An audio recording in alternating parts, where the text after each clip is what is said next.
శివుని శిరసు పైన చిందులాడెడి గంగ శ్రీ విష్ణు పాదమున వెలసిన గంగా.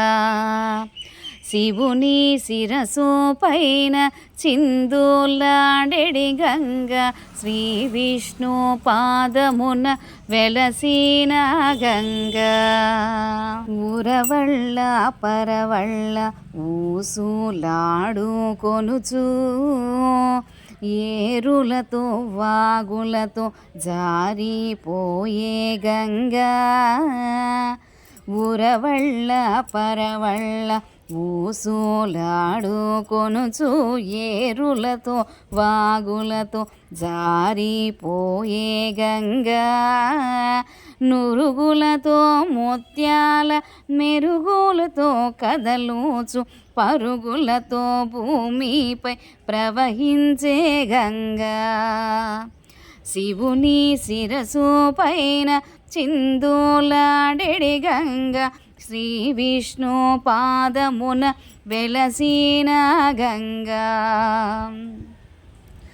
జాబిల్లితో కలసి ఆటలాడెడి గంగా జాలరుల ఇంటాడు పడుచైన గంగా. జాబిల్లితో కలసి ఆటలాడెడి గంగా జాలరుల ఇంటాడు పడుచైన గంగా. జీవకోటుల ముఖ్య ప్రాణమైన గంగా ఓషధుల పోషించు వయ్యారి గంగా. శివుని శిరసు పైన చిందులాడెడి గంగా శ్రీ విష్ణు పాదమున వెలసిన గంగా. భగీరథుని ముద్దు పాపాయి వేగంగా సాగరుని మురిపించు చక్కని గంగా. భగీరథుని ముద్దు పాపాయి వేగంగా సాగరుని మురిపించు చక్కని గంగా. ఆగమున నివసించు ఆకాశ గంగా నగలోకమున వసించు పాతాళ గంగా. శివుని శిరసు పైన చిందులాడెడి గంగా శ్రీ విష్ణు పాదమున వెలసిన గంగా. వెలసిన గంగా వెలసిన గంగా.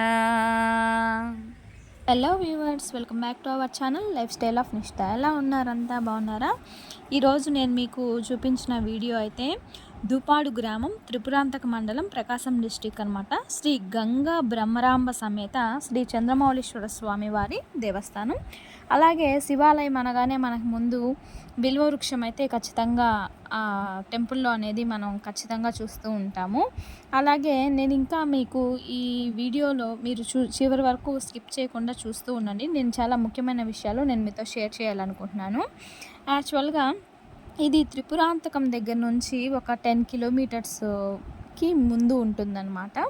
త్రిపురాంతకం నుంచి చాలా దగ్గర 10 కిలోమీటర్స్.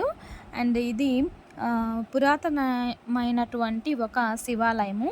శ్రీనాథ మహాకవి ప్రతిష్ఠించినటువంటి శివాలయము ఈ ఊర్లో ఉండేది ఇంతకుముందు. అయితే అది శిథిలం అవడం వల్ల ఇంకా ఊర్లో వాళ్ళు ఎవరు అలాగే ఉండేసరికి ఒకరోజు ఒక కోమిట్లు అంటారు కదండి, వాళ్ళకి సంతానం లేకపోయేసరికి వాళ్ళు చాలా బాధపడుతూ ఉండేవాళ్ళు. ఇది యాక్చువల్గా నిజంగా జరిగిన కథ అన్నమాట. మనకి ఈ గుడి యొక్క స్వామి పంతులు గారే మనకి స్వయంగా చెప్పారు ఈ విషయం అంతా. ఆ విషయాన్ని నేను మీతో కూడా షేర్ చేస్తున్నాను. వాళ్ళకి సంతానం కలగకపోవడంతో వాళ్ళు చాలా బాధపడుతూ ఉండేవాళ్ళు అనమాట. అప్పుడు స్వామివారు ఆయనకి, అంటే కోమిటి వాళ్ళకి, ఆయనకి కల్లోకి వచ్చి నాకు శివాలయం కట్టించండి, నేను మీకు అలాగే సంతానాన్ని కలుగు చేస్తాను అని చెప్పి కల్లో కనిపించి చెప్పి మాయమైపోయారు. అలాగే వాళ్ళకి ఉన్న పంట పొలంలోంచి కొంచెం స్థలాన్ని స్వామివారికి ఇచ్చి అక్కడ గుడి కట్టించారనమాట. ఇటు సైడు అంటే ప్రకాశం డిస్టిక్ అంతా శివాలయాల్లో రెండు శివలింగాలు అయితే ఉంటాయి. ఒకటి స్వామివారు అభిషేకం చేస్తారు, అలాగే ఇంకొక శివలింగం భక్తులు అభిషేకం చేయడానికి అనమాట. భక్తులు కూడా అభిషేకం చేయడానికి ఒక శివలింగము. నేను మీకు అవి కూడా చాలా క్లారిటీగా చూపిస్తాను. అండ్ ఈ గోపురం వచ్చి కొత్తగా కట్టిందనమాట. దాని మీద స్వామి యొక్క కళ్యాణ ఘట్టము, అలాగే నటరాజస్వామి అందరూ ఆ బొమ్మలైతే అసలు చాలా అద్భుతంగా చేశారండి. నాకైతే చాలా బాగా నచ్చింది. అండ్ అలాగే ఇంకొక విషయం ఏంటంటే నవగ్రహాలు కూడా అండి. నవగ్రహాలు మామూలుగా మనం ఏ టెంపుల్లో చూసినా కూడా ఇదని చూసారు కదండి, ఇది ఒక శివుని విగ్రహము. ఆ శివుని విగ్రహం వచ్చి మనము వెళ్ళిన భక్తులు అభిషేకం చేయడానికి అన్నమాట. కొంచెం బయట ఉంటుంది. ఇది కాశీ నుంచి తెప్పించారట ఈ శివలింగము. ఇది స్వామివారు మాత్రమే గర్భగుడిలోకి వెళ్ళి అభిషేకం చేస్తారు. 2 శివలింగాలు ఉన్నాయి కాబట్టి 2 నందిలి వాహనాలు అన్నమాట. అలాగే అమ్మవారి విగ్రహం, అమ్మవారిని కూడా చాలా చక్కగా అలంకరించారు. అమ్మవారు బిడ్డల కోసం ఆమెని మనం మనస్ఫూర్తిగా కానీ కోరుకొని ఆమెని నమస్కరించి మన కోరిక కానీ చెప్పుకున్నట్లయితే ఖచ్చితంగా అక్కడ పిల్లలు లేనిటువంటి వాళ్ళు వెళ్ళి దర్శనం చేసుకొని వాళ్ళ కోరిక చెప్పుకొని అన్నట్లయితే తప్పకుండా వాళ్ళ యొక్క కళ నెరవేరుతుంది అనేది ఈ భక్తుల యొక్క నమ్మకం అన్నమాట. చాలామందికి కూడా అదైతే జరిగిందట. అండ్ నేను అసలు యాక్చువల్గా ఈ వీడియో తీయడానికి కారణం ఏంటంటే మా అబ్బాయి పేరు చంద్రమౌళి. చాలామంది చెప్పారు కానీ చంద్రమౌళి అనేది ఒక శివుడి పేరు అని నాకు తెలుసు చెప్పారు, కానీ నాకైతే ఎక్కడ నేను చంద్రమౌళీశ్వర స్వామి అనే టెంపుల్ ఇప్పటి వరకు అయితే నేనైతే చూడలేదు. నాకు ఆ బాబు పేరుతో చంద్రమౌళీశ్వర స్వామి టెంపుల్ అని చెప్పగానే నేను యాక్చువల్గా మా అబ్బాయికి చూపించాలని చెప్పి నేనైతే వీడియో తీసుకున్నాను. కానీ ఈ గుడి యొక్క విశిష్టత అంతా స్వామి గారు మాకు వివరించినప్పుడు ఈ యొక్క విషయం అంతా నేను మీకు కూడా షేర్ చేయాలి అన్న ఉద్దేశంతో వీడియో తీసి నేను మీకు కూడా షేర్ చేస్తున్నాను. అండ్ చెప్పాను కదండి అడ్రస్సు దూపాడు గ్రామం, త్రిపురాంతక మండలం, ప్రకాశం డిస్టిక్ అనమాట. నాకు కూడా చాలా బాగా నచ్చింది. స్వామివారు అమ్మవారు అయితే అసలు ఎంత కళగా ఉన్నారో.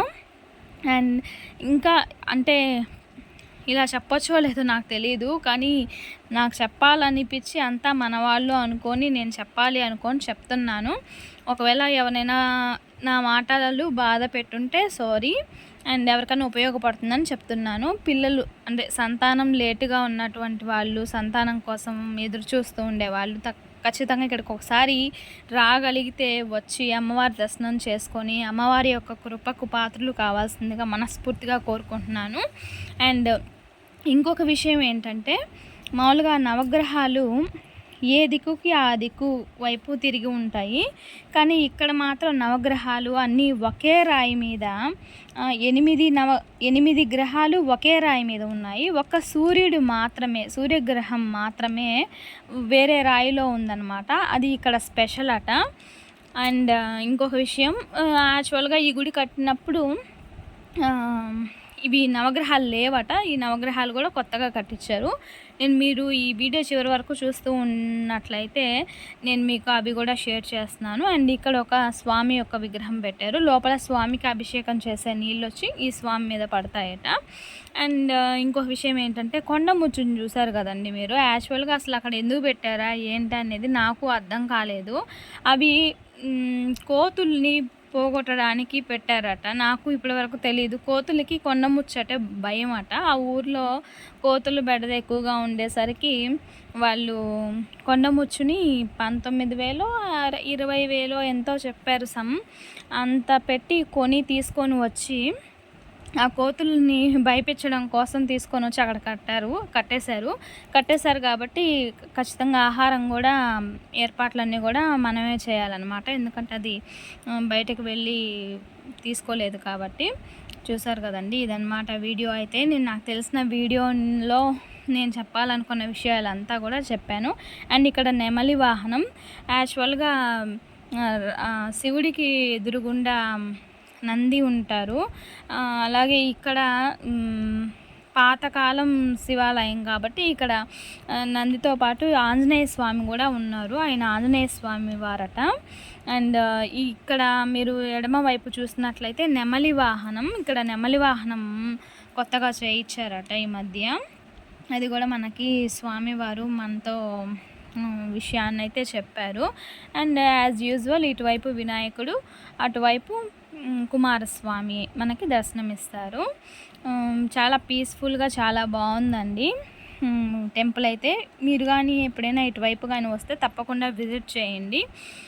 స్వామి వాళ్ళ ఇల్లు అంటే ఒకవేళ టెంపుల్లో కానీ ఎవరు లేకుండా క్లోజ్ చేసి కానీ ఉంటే గుడి పక్కనేనండి స్వామి వారి ఇల్లు కూడా. అక్కడ ఎవరన్నా అడిగినా కూడా స్వామి వచ్చి మనకి దర్శనం అయితే చేయిస్తారు. కాబట్టి ఎలాంటి టెన్షన్ పడాల్సిన అంత అవసరం లేదంటే అంత దూరం నుంచి వచ్చాము, గుడి తాళాలు వేసేస్తున్నారు, మా దర్శనం లేదు అని ఫీల్ అవ్వాల్సిన అవసరం లేదనమాట. అది గ్రామం కాబట్టి అక్కడ స్వామి పంతులు గారి ఇల్లు ఎక్కడ అని అడిగితే ఎవరైనా చెప్తారు. వాళ్ళు మీకు ఎప్పుడు కావాలంటే అప్పుడు దర్శనం అయితే ఇస్తారనమాట. అండ్ అలాగే ఇది ధ్వజస్తంభం అన్నమాట. ఇది ధ్వజస్తంభము, ఆ గోపురము, ఈ వాహనము, నవగ్రహాలు ఇవన్నీ కొత్తగా చేస్తూ ఉన్నారు. శివుడు అయితే మాత్రం నాకైతే చాలా బాగా నచ్చాడు. ఈ యొక్క చిన్ని బొమ్మలు కూడా చాలా బాగా అందంగా చెక్కారు. అండ్ ఇంకా నాకు తెలిసిన విషయాలన్నీ అయితే నేను మీతో షేర్ చేశాను. Thanks for the watching. Next వీడియోలో మళ్ళీ కలుద్దాము.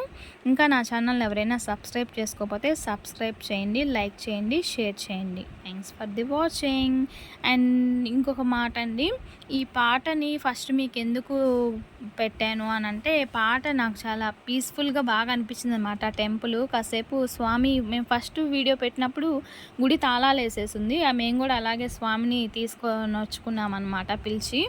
అంత లోపల మేము అక్కడ కూర్చొని పాట అయితే పాడుకున్నాము. అందుకని రికార్డ్ చేసి నేను మీకు కూడా షేర్ చేయాలి అని. చూడండి అమ్మవారు ఎంత కళగా ఉన్నారో. ఆ వారం ఈ వారం అని లేదు, ఏ రోజు కూడా అమ్మవారిని అలాగే అలంకారం చేసి ప్రతిరోజు ఆమెకి దీప నైవేద్యాలు సమర్పిస్తూ ఉంటారు స్వామికి, అమ్మవారికి.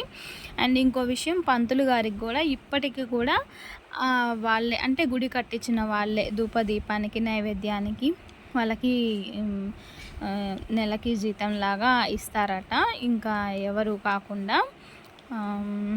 కాబట్టి వాళ్ళు ఇలాగా గుడి కట్టించి ఇంత చేసిన తర్వాత వాళ్ళకి సంతానం అయితే కలిగింది. ఆ విషయం చెప్పడం మర్చిపోయాను. Thanks for the watching.